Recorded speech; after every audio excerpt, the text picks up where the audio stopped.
Pollinaire, c'est le réseau d'observateurs de plantes allergisantes dans le Grand Est. Concrètement, les observateurs qu'on appelle les sentinelles pollinaires renseignent les dates de floraison, pollinisation et fin d'émission de pollen de certaines plantes allergisantes. Et ensuite, les personnes allergiques qui se sont inscrites à une newsletter reçoivent une information personnalisée sur les plantes qui sont en train d'émettre du pollen.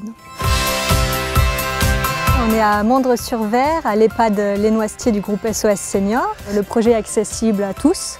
Il n'y a pas de limite d'âge, il n'y a pas de compétences particulières requises. On a autant des amateurs que des experts en botanique qui participent. On a la chance dans le jardin de l'établissement Les Noisetiers d'avoir 6 arbres à observer. Ça permet aussi d'avoir une nouvelle activité à proposer aux résidents. Et ça les implique dans un réseau participatif et citoyen. Ça leur permet d'avoir un projet à moyen terme. Donc quand on est âgé comme ça, c'est pas toujours évident d'avoir des projets vers l'avenir. Ce projet les a un petit peu charmés puisqu'ils vont se rendre utiles auprès de personnes qui ont des problèmes de santé et qui sont peut-être beaucoup plus jeunes aussi. Donc voilà, être utile pour les autres. L'idée pour les résidents de nos EHPAD identifiés que l'on a appelé sentinelles de ce projet, c'est tout au cours de l'année de pouvoir repérer les périodes à la fois de pré-pollinisation, pollinisation et post-pollinisation. C'est garder, conserver l'utilité sociale, le rôle de citoyen aux résidents de nos EHPAD. Et c'est très important. Le projet pollinaire a comme ambition de prévenir les allergiques avant que les pollens soient dans l'air. La nouveauté, c'est qu'en fait, c'est un réseau participatif citoyen.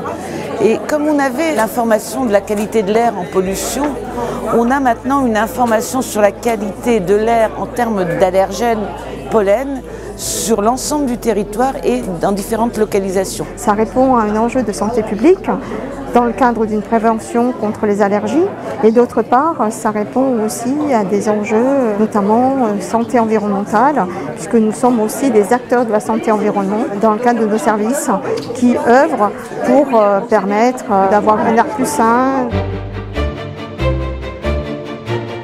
Aujourd'hui, c'est 30% de la population française qui est atteinte d'allergie et on pense qu'à l'horizon 2050, ce sera 50%.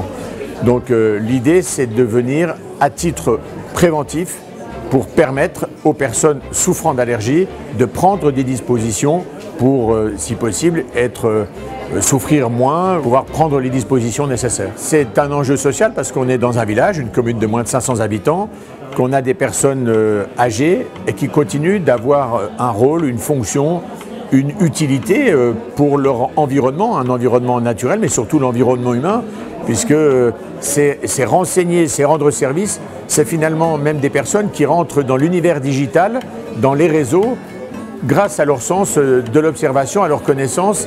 Et finalement, quoi de plus beau dans la chaîne de la vie que de voir qu'à tout âge, on a un rôle et une utilité pour la société. J'aime toutes les plantes, les fleurs des champs, les fleurs des jardins, quoi, tout ça. On connaît un peu les arbres, la végétation, les plantes, on est un peu au courant de tout ça, du pollen, quoi, des allergies. J'ai toujours bien aimé dans ma vie, moi, aider quelqu'un, comme bénévole dans un peu tout. Moi, j'aime bien m'investir tant que j'ai ma tête.